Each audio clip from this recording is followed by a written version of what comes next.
नमस्कार, मैं doctor Ramesh Rao, senior consultant nephrologist यानी किडनी स्पेशलिस्ट।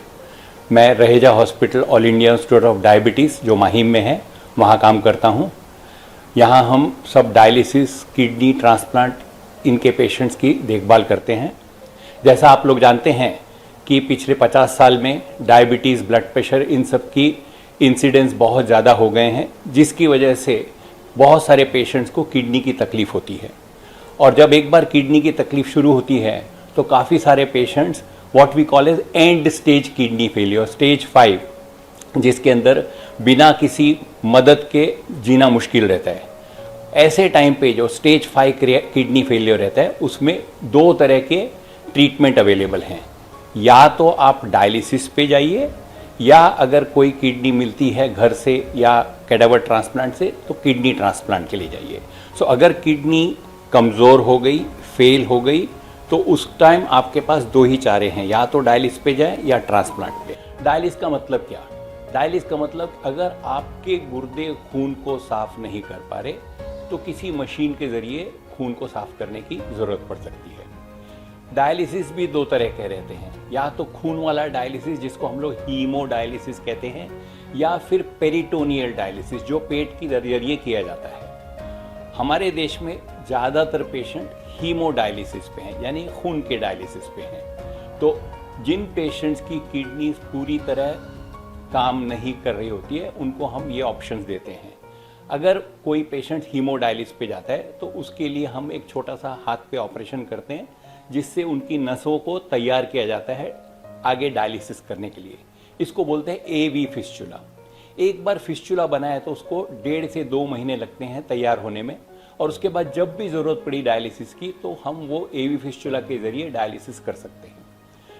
डायलिसिस में क्या होता है कि जो खून होता है वो मशीन के ज़रिए हम भेजते हैं। मशीन में एक फ़िल्टर लगाते हैं। वो फ़िल्टर का काम है आपके खून में जो भी गंदगी है, क्रिएटिनिन, यूरिया, जो भी वेस्ट प्रोडक्ट्स हैं उसको धीरे धीरे निकालना। एक डायलिसिस का सेशन नॉर्मली 4 घंटे का रहता है। इस 4 घंटे में खून बार बार वो फिल्टर्स में से जाता है और उसकी वहाँ पे सफाई होती है, और जो क्लीन ब्लड है वो वापस पेशेंट्स के बॉडी में आता है। इसको बोलते हैं haemodialysis through an AV fistula. अगर किसी को इमीडिएटली डायलिसिस की ज़रूरत पड़ी तो जैसे मैंने कहा फिस्चुला को 2-2.5 महीने लगते हैं तैयार होने को, तो हम गले से एक नली डालते हैं, उसको बोलते हैं जुगुलर कैथेटर, डायलिसिस कैथेटर, और वो कैथेटर के ज़रिए डायलिसिस करते हैं वो जिनको immediately on the spot dialysis की ज़रूरत है। जिनके पास टाइम है, जिनको हम लगता है कि काफ़ी टाइम के बाद उनको डायलिसिस की ज़रूरत पड़ेगी, हम लोग फिस्चुला बना के रख देते हैं। एक हफ्ते में कितनी बार डायलिसिस करना पड़ता है? नॉर्मली अगर किसी की किडनी फेल हो तो हम बोलते हैं हफ्ते में 3 बार, एक दिन छोड़ के एक दिन डायलिसिस करें। हफ्ते में कम से कम 12 से 14 घंटा डायलिसिस होना चाहिए, तभी बॉडी के पूरे वेस्ट प्रोडक्ट्स निकाले जा सकते हैं। तो अगर हफ्ते में 3 बार यानी महीने में 12 बार डायलिसिस करें, दवाइयाँ अच्छी तरह से लें, ठीक तरह से खाना खाएं, पूरा न्यूट्रिशनिस्ट के साथ बैठ के पूरा डाइट ठीक तरह से करें, तो कोई भी एक अच्छी क्वालिटी लाइफ जी सकता है, अपनी रोजी रोटी कमा सकता है, काम पे जा सकता है, एक नियर नॉर्मल लाइफ जी सकता है।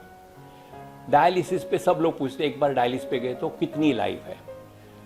जो डायलिसिस पे है अगर अच्छी तरह से हो तो डायलिसिस या किडनी फेलियर से किसी की मौत नहीं होती है। जो होती है वो जो डिसीज प्रोसेस के कॉम्प्लिकेशन से, तो वो एक टोटली अलग चीज़ है।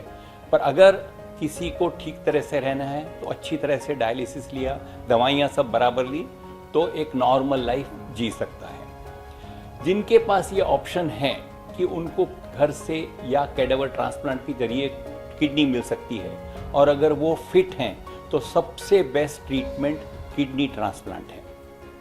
किडनी ट्रांसप्लांट यानी क्या? अगर आपकी किडनी फेल हो गई तो कोई भी किडनी एक दान दे तो वो किडनी हम लोग ऑपरेशन के जरिए लगा देते हैं। एक ही किडनी की ज़रूरत है, आपको 2 किडनी की ज़रूरत नहीं। एक किडनी और एक किडनी लगाया, और अगर वो सक्सेसफुल हुआ तो आजकल 95 to 96% इमीडिएट सक्सेस रेट है, और लॉन्ग टर्म में भी काफ़ी अच्छे रिजल्ट्स हैं।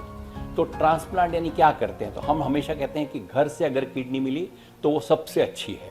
तो जो पेशेंट है उसके फर्स्ट डिग्री रिलेटिव यानी पेशेंट के मदर फादर या माता जी पिताजी या भाई बहन या बेटा बेटी, ये डायरेक्ट रिलेशन खून का नाता है।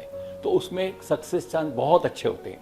या स्पाउसल ट्रांसप्लांट यानी जो बीवी है वो अपने शौहर को दे या शौहर अपनी बीवी को दे, वो भी रूल के मुताबिक अलाउड है।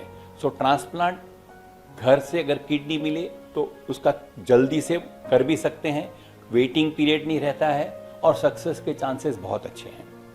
कैसे करते हैं हम लोग ट्रांसप्लांट? तो जो देने वाला होता है किडनी, पहले उसके ऊपर बहुत सारे टेस्ट होते हैं ये तय करने के लिए कि जो किडनी डोनेट कर रहा है उसको कोई तकलीफ ना हो, और अगर तकलीफ है तो हम उसको मना करते हैं।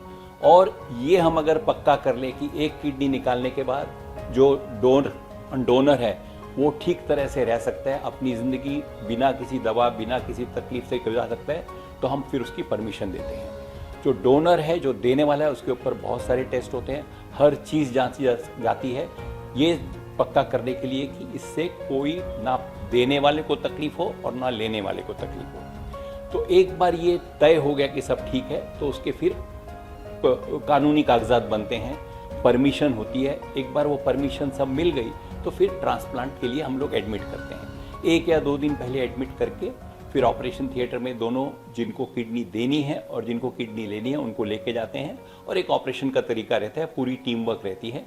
उसके बाद ऑपरेशन होता है। उसके बाद एक 10 से 15 दिन पेशेंट जो है हॉस्पिटल में रहता है, फिर डिस्चार्ज करते हैं, एक 3 महीना घर पे रेस्ट, और उसके बाद अगर सब ठीक रहा तो ट्रांसप्लांट पेशेंट बिल्कुल नॉर्मल लोगों के जैसा रह सकता है। एक ही चीज़ है कि उनको ज़िंदगी भर what we call as immunosuppressive दवाइयाँ, वो दवाइयाँ उनको ज़िंदगी भर लेनी पड़ेगी। पहले डोजेस बहुत ज़्यादा रहते हैं, उसके बाद बहुत मिनिमम डोज रहते हैं, कोई कॉम्प्लिकेशन बहुत कम चांसेस है। आजकल इतनी अच्छी दवाइयाँ आई हैं, तो हम हमेशा रेकमेंड करते हैं कि जो भी ट्रांसप्लांट करा सकता है और वो फिट है और कोई देने वाला है तो ट्रांसप्लांट के लिए जाएं।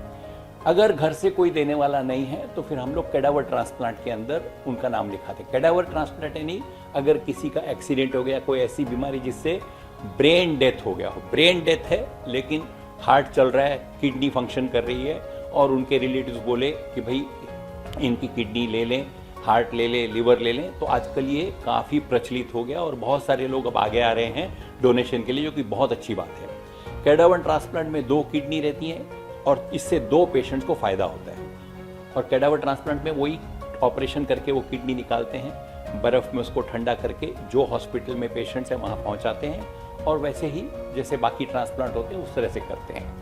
उसका भी सक्सेस रेट बहुत अच्छा है। आजकल दवाइयाँ इतनी अच्छी आई हैं कि सक्सेस रेट बहुत अच्छा है। जैसा हम लोग कहते हैं कि अगर ट्रांसप्लांट और डायलिसिस में कोई चॉइस है, it is always transplant. Transplant जैसी कोई ट्रीटमेंट नहीं है किडनी फेलियर पेशेंट के लिए।